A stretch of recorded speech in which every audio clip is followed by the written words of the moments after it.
4 years ago, Tom Emmer lost a very close election to Mark Dayton.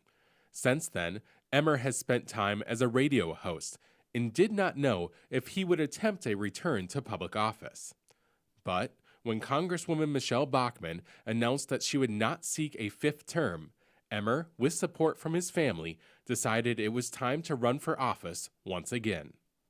I realized maybe the experience that I've had over the last decade prepared me for this job, and I feel called to it from the perspective that, Ben, I don't know that there is any time, at least during my lifetime, where we have an opportunity to do something in Washington where it seems nothing is getting done.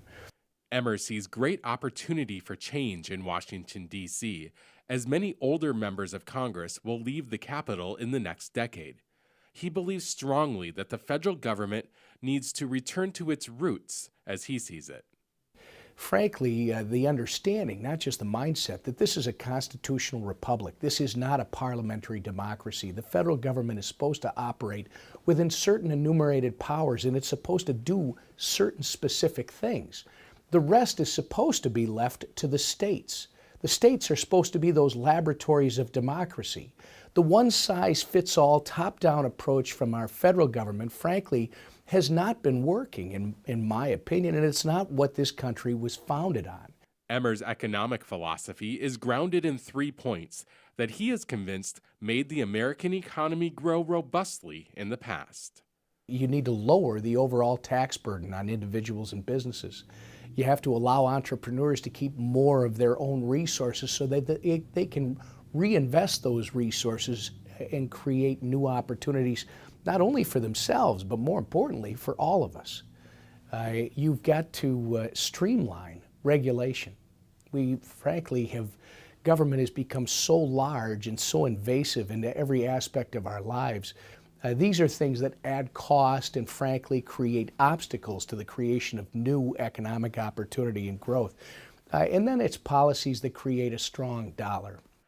When it comes to health care, Emmer is not focused on getting rid of the Affordable Care Act, but rather finding solutions to the problems he sees with the implementation of the law. The Affordable Care Act, from my perspective, that was their idea.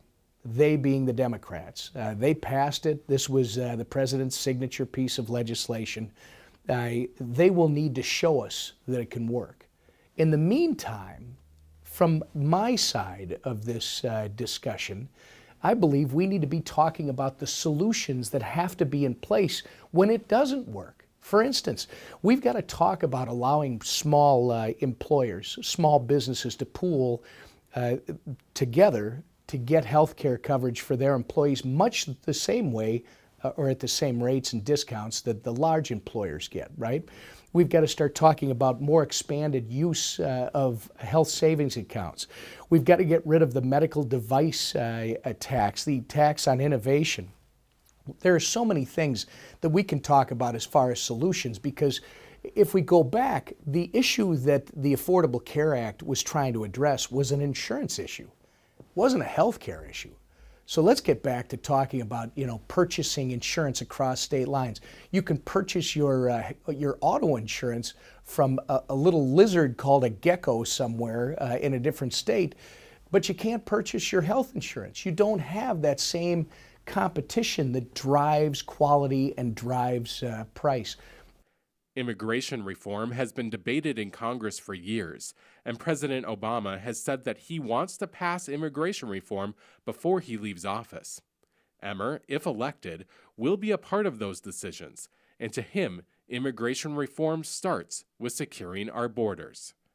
Address the issue, secure your border, identify those people that are here, those that want to stay, make sure they're here legally, those that want to become citizens.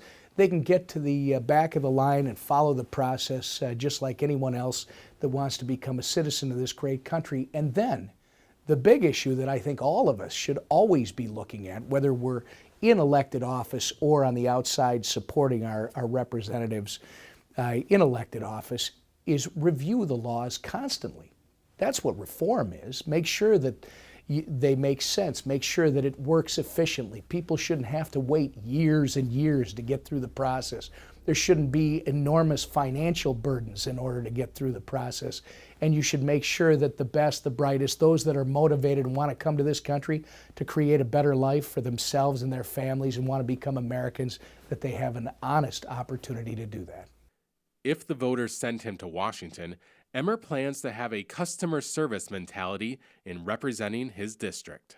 My job would be to make sure that I serve the people of the district in any fashion that they need. It's about customer service. You live in the 6th Congressional District, you call my office, you have an issue, whether it's a family issue, whether it's an issue to do with education, whether it's an issue that has to do with your relationship to the state of Minnesota or to the federal government, whatever it might be. That's what that office should be there for, to respond to your needs. Finally, Emmer laid out why he believes people should vote for him. Do you want to have more control over your future, or do you want to let an ever-growing, already oversized federal and state bureaucracy make those decisions for you? If you want someone who's going to advocate for policies that would allow you to self-determine, allow you, if you're willing to work hard and play by the rules, reach your highest potential, then I would offer that I would be that representative. For North Metro TV News, Ben Hale reporting.